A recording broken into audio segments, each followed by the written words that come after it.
አሁን የተካሄደው የብራዚል አፍሪካ የግብርና ዘርፍ ላይ ያተኮረው ጉባኤ ሀገራችን የምትፈልገው አይነት ኢኒሺዬቲቭ ነው።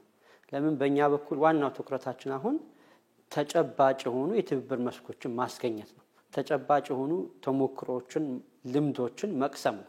እኛ ራሳችን ሀገር ቤት እየሰራናቸው ያሉ የግብርና ስራዎች በርካታ ተሞክሮ የሚቀሰምባቸው እንደሆኑ ይታወቃል።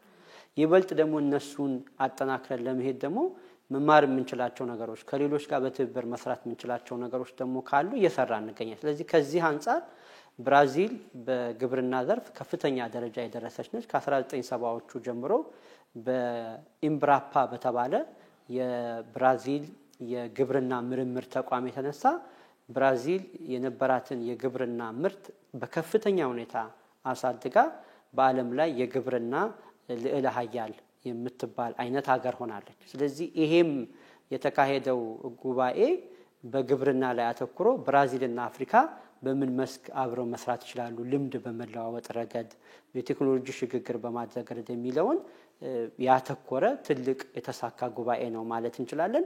ሁለት ጉዳዮችን አተኩረን ማየት እንችላለን። አንደኛ የኛ ራሳችን ለዚህ ጉዳይ የሰጠነው ትኩረት ከፍተኛ ነው። ይሄውም የሚገለጸው በክቡር ምክትል ጠቅላይ ሚኒስትራችን የሚመራና ሁለት የአማራና የኦሮሚያ ክልል ክቡራን ፕሬዝዳንቶችን ያካተተ ከፍተኛ የልኡካን ቡድን በዚህ ጉባኤ ላይ እየተሳተፈ ይገኛል። ይሄ ጉባኤ የውይይቶችን ማድረጉ እንደተጠበቀ ሆኖ በተጨባጭ ወደ መስክ በመውጣት በርካታ ተጨባጭ ሆኑ በግብርና ዘርፍ ያሉ እድገቶችን እመርታዎችን የታየበት ነው።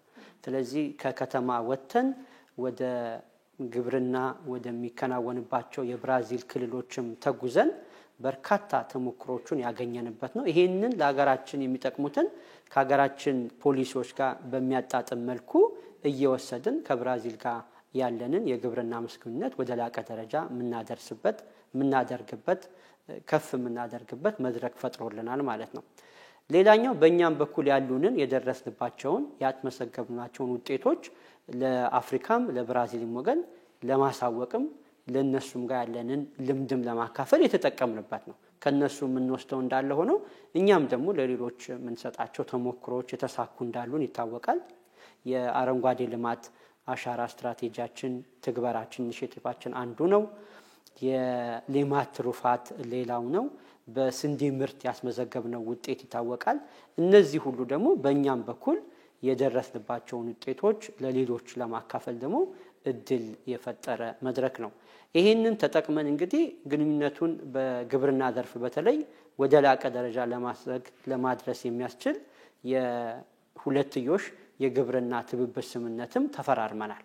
ይሄ እንግዲህ ከዚህ ቀደም ከነበሩን ተነስተን ትግበራቸውን ገምግመን በምን መስኩ ደግሞ የበለጠ የግብርና መስክ ያለንን ትብብር ማሳደግ እንችላለን በሚል የተፈራረምነው ተጨማሪ የግብርና መስክ ስምምነት ነው ማለት ነው። ስለዚህ አጠቃላይ ሲታይ ጉባኤውም እንዲሁም ጉብኝቶቹም ለአገራችን የግብርና ዘርፍ ተሞክሮ ያገኘንባቸው በተለይ ደግሞ ግብርና በቴክኖሎጂ ሲታገዝ በጣም እመርታ ያለው የላቀ ለውጥ እንደሚያመጣ የተገነዘብንበት ወቅትና ብዙ ከብራዚል ከሚመለከታቸው አካላት ጋር ውይይት ያደረግንበት ነው።